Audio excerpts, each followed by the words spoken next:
Sitting above Doheny Road, tucked away in the prestigious neighborhood of Beverly Hills, is gray stone mansion, a Tudor revival built on 16 acres of land known as the Doheny Estate. The Dohenys held so much wealth and power in Los Angeles that they have multiple roads named after them, including the aforementioned Doheny Road and Doheny Drive, which also runs through Beverly Hills. There's also the Doheny Memorial Library at USC and Doheny State Beach, which was mentioned in the Beach Boys' Surf and Safari. Now, there's a certain level of infamy that one must have to hold that level of prestige in the City of Angels. And with that kind of notoriety, typically there's a scandal or two. Maybe even a murder. And with that, I think it is fair to give you a warning that we are going to be talking about some intense topics in this video, such as mental health and life-taking. So if those are things that are difficult for you to deal with right now, I totally understand, and I will see you in the next one. Edward Lawrence Doheny, or E.L. as he was commonly known, was born in 1856 in Wisconsin to working-class Irish immigrant parents. As a teenager, he set out on his own, trying his hand at mining and prospecting, but repeatedly came up empty-handed. At the age of 27, while making his way through New Mexico, he met his future bride, Carrie Luella Wilkins. A year after their marriage, E.L. found himself embroiled in his first scandal in Sacramento when he was arrested in connection to a jewel heist. He got hit with 1 felony charge and 3 charges of receiving stolen property. E.L. and Carrie welcomed their first child, Eileen, in December of 1885. The young couple struggled with E.L. taking on odd jobs. Eileen was a poorly child, suffering from the effects of rheumatic fever. E.L. took his family to L.A. on the promise of finding fortune, but when they arrived, his prospects were once again dried up. In 1892, at the age of 7, Eileen passed away. The Dohenys were beyond broke. They were destitute. Their marriage was hanging on by a thread. And then, Carrie discovered that she was pregnant. Edward Lawrence Doheny Jr. was born on November 6, 1893. They called him Ned. E.L. hadn't given up on his family or on his prospecting. After Ned arrived, a well that he had been digging finally paid off. He had struck oil and found his first fortune. He continued drilling wells near downtown L.A., continuing his way down the coast to Mexico. He convinced the railroads to use his money, and that money, just like the oil, continued to pour in. But even with their newfound fortune, the Dohenys' marriage struggled, and in 1899 they divorced. E.L. got sole custody of Ned. Unable to cope with such a huge loss, Carrie ingested battery acid and passed away at the age of 38. Her death was ruled accidental. A year later, E.L. married a much younger model of Carrie, quite literally. Her name was Carrie Estelle Betzold. By 1921, E.L. had begun to establish himself as one of the wealthiest men in L.A., and nothing was going to stop him from being the wealthiest man in the country if he could help it. Which is how 28-year-old Ned and his friend and chauffeur, Hugh Plunkett, ended up delivering a leather envelope with $100,000 to E.L.'s old friend, Albert Fall. You see, while E.L. was making a name for himself in oil, Albert was climbing the ranks in Washington. Now, E.L. had his sights set on oil lands in Elk Hills, California and Teapot Dome, Wyoming. But he had one little problem. The land had been reserved for emergency naval use. But you know who would be able to help him out with that? His old friend Albert.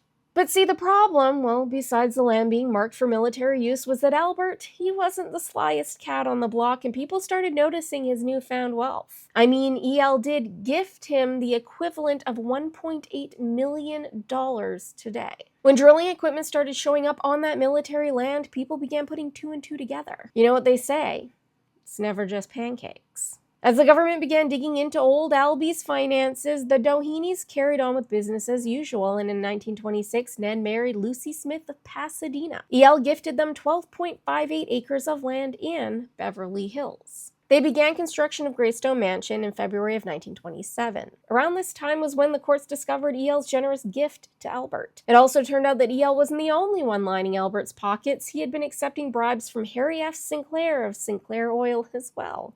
Dinosaurs, anyone? The court ruled that the oil land had been corruptly obtained and it was returned to the Navy. And the Dohenys, well, they found themselves indicted for bribery, and Hugh was charged right along with them. By September 1928, the sprawling manor was complete and cost over $1.2 million to build, with the total estate coming to a cool $3.2 million. That's over $22 million today for the house and $60 million in total. Ned, Lucy, and their 5 children moved into the estate and enjoyed its gorgeous city views and bowling alley for months, until tragedy struck the Dohenys once again. It was February 26, 1929, a Saturday night, when Detective Leslie White made his way up the driveway of the palatial home at 905 Loma Vista Drive. Inside, he found Lucy, her brothers, her brother-in-law, and one Dr. Ernest Clyde Fishbaugh. Lucy had gathered them all up prior to calling the police. As Detective White made his way into the home, he discovered the body of Hugh Plunkett. Hugh lay on the floor with a pistol in one hand and a cigarette in the other. Detective White noted that the cigarette was burnt down to the nub, singeing Hugh's fingers. He thought that was strange. Further into the room, he found Ned, his silk bedclothes ruined by the pool of blood he was laying in. Detective White noted a gunshot wound to Ned's left temple. There, he found gunshot residue, indicating that Ned was killed at close range. He also noted that the congealed blood on Ned's face looked like it had been dripping up. Detective White found this odd considering the fact that the body was laying supine on the floor. The Dohenys claimed that Hugh had gone insane, that he had murdered his old friend and employer, and then had turned the pistol on himself. What was even stranger about the situation was that upon closer investigation, Detective White had found no gunpowder residue on Hugh, something that would be incredibly difficult, some might say even impossible, to avoid when shooting yourself at close range. To make matters even more confusing, the pistol was still warm despite being discharged hours before. The next day, a Sunday, Lucy and the rest of the witnesses were brought in to be interviewed by District Attorney Buron Fitz. Dr. Fishbaugh claimed that he had arrived at 11:30 p.m. the night before and that he had found an utterly deranged Mr. Plunkett alive and well. He claimed that Hugh had yelled to stay out and slammed the door to his room. It was then that they heard the sound of Hugh taking his own life, which was the exact same story that every single person that they interviewed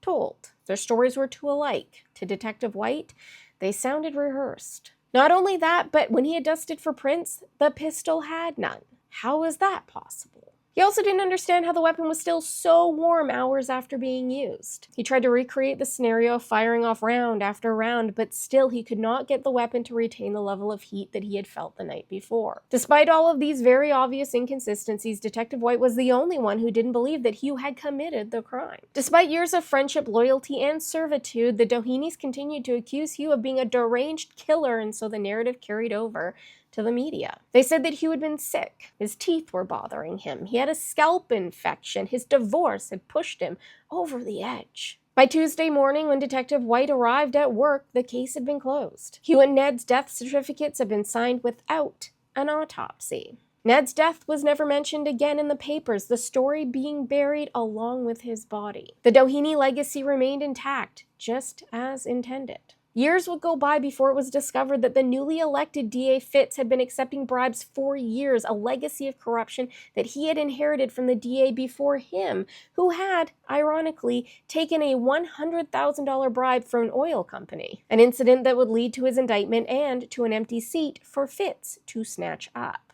Throughout his tenure, Fitz became a well-known fixer among LA's elite. It's said he was on the payroll of both Paramount and MGM, a role that would get him into some trouble like an indictment in 1934 for bribery and perjury, but he always weaseled his way out. But no matter how many years went by, Detective Leslie White always believed that Hugh hadn't taken Ned's life. He believed that Fitz used his power to bury the truth along with all the other sins of the most powerful men in the City of Angels. 3 years after Ned's death, Lucy married another oil man, Lee M. Batson, and they remained at Greystone until 1955 when they sold the majority of the original land to the Paul Truesdell Corporation to build the Truesdell Estates, a notable development which was once home to names like Frank Sinatra and Dean Martin and is still home to the uber wealthy who are able to shell out $19.5 million for a house. A year later, they sold the remaining land, including Greystone Mansion, to Henry Crown, who never lived in the home and just leased it out for filming. In 1965, the city of Beverly Hills purchased the property from Henry. The site serves as the city's largest reservoir, is listed on the National Register of Historic Places, and is designated Beverly Hills Local Historic Landmark Number 4. And if you're still wondering why the Dohenys would have wanted Hugh dead, well, there are some theories. One is that the two were having an affair. The other is that the Dohenys were trying to portray Hugh as mentally unwell so that they could get him committed to an institution and then he wouldn't be able to testify in the bribery trial. Some believe that the tensions ran so high because of the trial that they took matters into their own hands. It's said that the pistol used had belonged to Ned. And whatever happened to E.L.? Well, he was acquitted a year later in 1930. He passed away a few years later on September 8th, 1935, at the age of 79 due to natural causes. After his death, Carey burned hundreds of letters and business documents belonging to E.L. Makes you wonder what he had written down, doesn't it? Thanks so much for watching. I hope you liked this one. It's the first in my installment of spooky stories for the month of October. Look forward to those. If you did enjoy it, please save it and share with your friends. It really does help spread the good word. And don't forget to follow me on the gram and the tube of the year just in case. Good day, and may the cult be with you.